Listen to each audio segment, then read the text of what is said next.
आता वळूया सविस्तर वृत्तांताकडे। शहर आणि ग्रामीण भागातील शिक्षणाची गुणवत्ता वाढवण्याच्या दृष्टीने रत्नागिरी जिल्हा प्रशासनाने सुरू केलेल्या एकदिवसीय शाळेसाठी या उपक्रमाचे कोकण विभागाचे आयुक्त प्रभाकर देशमुख यांनी कौतुक करत शासकीय कामकाजाबद्दल समाधान व्यक्त केले। आम्ही विभागामध्ये एक दिवस शाळेचा हा उपक्रम राबवतोय। त्याच्यामध्ये जिल्हाधिकारी पासून ते एक्सटेन्शन ऑफिसर पर्यंत वेगवेगळ्या विभागाचे काम करणारे अधिकारी आहेत। ते जिल्हा परिषदेच्या शाळांमध्ये जातील आणि त्या दिवशी सकाळी परिपाठ पासून सुरुवात करतील। म्हणजे शाळेमध्ये जो परिपाठ होतो तो परिपाठ आज बऱ्याच वेळेला एक औपचारिकता म्हणून घेतला जातो। तो औपचारिकता न होता तो चांगला योग्य पद्धतीने राबवला जाईल असा आमचा प्रयत्न आहे। त्यासाठी ते परिपाठ अटेंड करतील। ज्या माता पालक संघ आहेत आणि पालक संघ आहेत त्यांच्याबरोबर चर्चा करतील, इंडिव्हिज्युअल काउन्सिलिंग करतील आणि ते अधिकारी शाळेमध्ये वेगवेगळ्या प्रकारच्या विषयावरती एक धडा शिकवतील आणि धडा शिकवल्यानंतर तिथं प्रत्यक्ष शाळेमध्ये जे काही मिड डे मील दिलं जात आहे त्या मिड डे मीलची क्वालिटी कशी आहे त्याची पाहणी करतील, मुलांच्या बरोबर एकत्र बसून जेवण करतील आणि मग त्या शाळेबद्दलचा एक अहवाल देतील की शाळेमध्ये काय काय करणं आवश्यक आहे। खरं तर हे इन्स्पेक्शन न ठेवता शाळेत एकूणच वातावरण बदलावं, शाळेला सपोर्टिंग ॲक्टिव्हिटी व्हावी म्हणून हा उपक्रम आम्ही संपूर्ण डिव्हिजनमध्ये घेतलाय। त्याचा आम्ही सकाळ आढावा घेतला। त्याच्यामध्ये जिल्हाधिकारी आणि सीओ आणि तिथले सर्व विभागाचे अधिकारी यांच्यामध्ये खूप चांगला उपक्रम संपूर्ण रत्नागिरी जिल्ह्यामध्ये राबवला।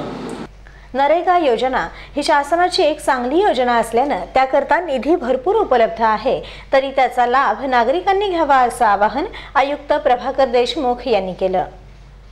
प्रामुख्याने नरेगाची जी योजना आहे केंद्र शासन आणि राज्य शासन त्याच्यामध्ये रक्कम उपलब्ध करून देते। तर नरेगाच्या योजनेअंतर्गत फळबाग लागवडीचा कार्यक्रम मोठ्या प्रमाणात आपल्या जिल्ह्यामध्ये घेण्यासाठी दरवर्षी तो कार्यक्रम 500-400 हेक्टरवरती घेतला जातो। या वर्षी तो रत्नागिरी जिल्ह्यामध्ये 5000 हेक्टरवरती घ्यायचा आम्ही ठरवले। त्याचं नियोजन झालं। त्याचं जवळपास आतापर्यंत 1500 हेक्टरवरती त्याची मंजुरी दिलेल्या आहे। राहिलेला जो कार्यक्रम आहे तो पुढच्या 1-2 महिन्यामध्ये राबवायचा आमचा निर्णय आहे। तो जर केला तर नरेगामधून आपल्याला कुठलीही पैशाची कमतरता नाही। ते पैसे आपण केंद्र आणि राज्य शासनाकडून उपलब्ध घेऊ शकतो। रत्नागिरी दौऱ्यात आपण महसूल आणि जिल्हा परिषदेमध्ये बैठक घेऊन अनेक विषयांवर चर्चा केली आणि विशेष करून पर्यटन वाढीसाठी अधिकाऱ्यांनी लक्ष केंद्रित करावं असं आपण सांगितलं असल्याचं श्रीयुत देशमुख म्हणाले। त्याच्यामध्ये पर्यटनाच्या दृष्टीने रत्नागिरी जिल्ह्यामध्ये खूप चांगला क्षमता आहे, खूप चांगला स्कोप आहे। आता सुद्धा पर्यटनामध्ये मोठ्या प्रमाणात पर्यटक येतात। पण गावागावामध्ये काही गावं आहेत की ज्या गावामध्ये वैशिष्ट्यपूर्ण अशा गोष्टी रत्नागिरीमध्ये आहेत। काही ठिकाणी बीचेस आहेत, काही ठिकाणी धबधबे चांगले आहेत, काही ठिकाणी धार्मिक स्थळं आहेत, काही ठिकाणी ऐतिहासिक स्थळं आहेत। अशी प्रत्येक तालुक्यातून 8 ते 10 गावं निवडायची जी वैशिष्ट्यपूर्ण त्या ठिकाणी गोष्टी आहेत आणि त्या ठिकाणी ब्रेड आणि बटरची योजना आहे ज्याच्यामध्ये तिथला जो शेतकरी आहे त्या ठिकाणीच आपल्याला एक खोली बांधून देता येते।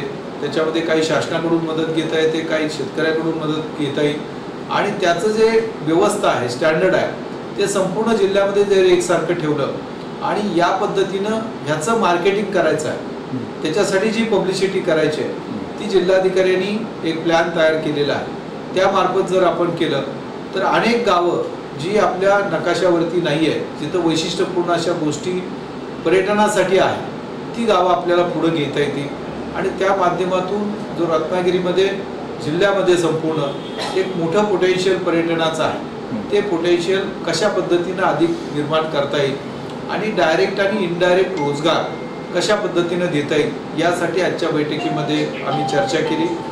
शिक्षकांनी विद्यार्थ्यांना चांगलं शिक्षण दिलं तर शाळांचा दर्जा वाढेल आणि घसरलेली पटसंख्याही रुळावर येईल असं आयुक्त प्रभाकर देशमुख यांनी पत्रकारांजवळ बोलताना सांगितलं।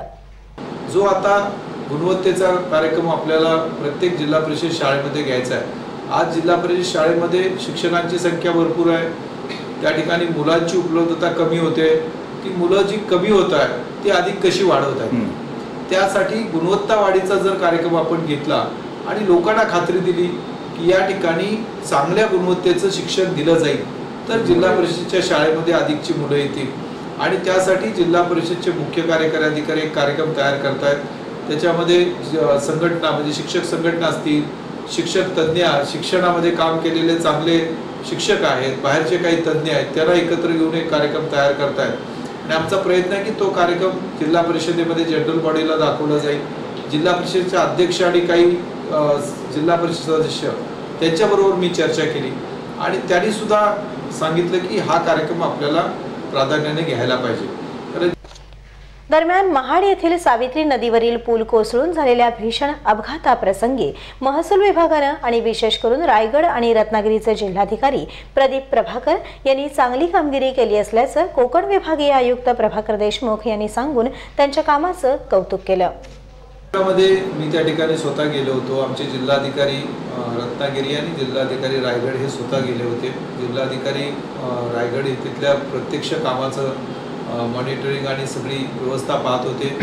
ही वस्तुस्थिती आहे की तो पूल अचानक कोसळला, त्याच्याबद्दल ज्या कारणामुळे कोसळला त्यासाठी शासनानं IIT मुंबईला त्या ठिकाणी अपॉइंट केले आणि त्याचे कारण शोधून जे काही त्याच्यामध्ये दोषी असतील त्याच्यावरती कारवाई होईल। ज्या गाड्या इथून गेलेल्या आहेत त्या प्रामुख्याने रत्नागिरी म्हणून गेलेल्या बसेस होत्या, एक तवेरा गाडी होती आणि त्या गाडीमध्ये असलेले प्रवासी कोण आहे ते शोधण्याचं काम जिल्हाधिकारी रत्नागिरी यांनी अतिशय चांगल्या पद्धतीने केलं। प्रत्येकाच्या घराघरापर्यंत ते पोहोचले, त्यांचे फोटो छायाचित्र घेतले आणि त्यांची संपूर्ण छायाचित्रासह यादी केली। बेदखलखोरांचा प्रश्न सोडवण्याबाबत आणि महसूल आणि जिल्हा परिषद विभागातील रिक्त पदं भरण्याबाबत शासन दरबारी प्रयत्न सुरू असल्याचं आयुक्तांनी KTV जवळ बोलताना सांगितलं। महसूल विभाग आणि जिल्हा परिषदेमध्ये रिक्त पदांचा प्रश्न नेहमी गंभीर बनलाय, त्याच्यामुळे कामकाजावर परिणाम होता आपल्याला वाटत नाही आयुक्त म्हणून, आणि आपण काय करणार त्यासाठी? कामकाजावरती परिणाम आज आम्ही त्याचा आढावा घेतला, पण प्रामुख्याने तुम्ही म्हणताय ते खरं आहे की जिल्हा परिषदेमध्ये रिक्त पदाची संख्या अधिक आहे आणि महसूल विभागामध्ये जी रिक्त पदाची संख्या आहे ती पूर्णपणे 100% तहसीलदार असतील, प्रांत असतील ते भरण्यासाठी आम्ही प्रस्ताव शासनाला दिलाय आणि या पुढच्या आठवड्यामध्ये हे सगळी पदं भरली जातील। प्राधान्याने जे काही प्रस्ताव आता बदल्याचा दिलाय त्याच्यामध्ये रत्नागिरीमध्ये आणि सिंधुदुर्गमध्ये जे प्रमुख पदं आहेत, प्रांत अधिकारी असतील, तहसीलदारचे असतील, ती भरली जातील याची आम्ही खात्री करतोय। जिल्हा परिषदेमध्ये अजूनही रिक्त पदं आहेत, त्याचा आम्ही आढावा घेतला, त्याचं मी CO साहेबांच्याबरोबर चर्चा केली। आम्ही आता जे काही ग्रामीण विकास मंत्री आहेत त्यांच्याबरोबर आम्ही पुढच्या आठवड्यात त्याच्याबद्दलची चर्चा करू, ती अधिकची पदं भरली जातील असं। या प्रसंगी जिल्हाधिकारी प्रदीप प्रभाकर, अपर जिल्हाधिकारी बाबासाहेब बेलदार, जिल्हा परिषदेचे मुख्य कार्यकारी अधिकारी लक्ष्मीनारायण मिश्रा, अतिरिक्त मुख्य कार्यकारी अधिकारी आनंद पुसावळे आदी अधिकारी उपस्थित होते। प्रशासन आणि नेते आणि पदाधिकारी ही लोकशाहीची दोन चाकं असल्यामुळे त्यांच्यामध्ये समन्वय असणं फार जरुरीचं आहे असं सांगून कोकण विभागाचे आयुक्त प्रभाकर देशमुख यांनी रत्नागिरी येथील शासकीय विश्रामगृहात अनेक विषयांवर पत्रकारांजवळ संवाद साधला। नेहमीचा एक प्रश्न असतो, शासन आणि प्रशासन, नेते मंडळी, अधिकारी हल्ली जमायला लागत नाही, काय आपल्याला काय वाटते आयुक्त म्हणून, कारण काय त्याच्यामध्ये? खरं ही दोन्ही चाकं एका दिशेनं चालली पाहिजे, ते चालवणं शक्य आहे, कारण दोघांचा उद्देश शेवटी सामान्य माणूस किंवा तिथं असलेल्या एका डेव्हलपमेंटची प्रोसेस अधिक चांगल्या पद्धतीने व्हावी अशी आहे।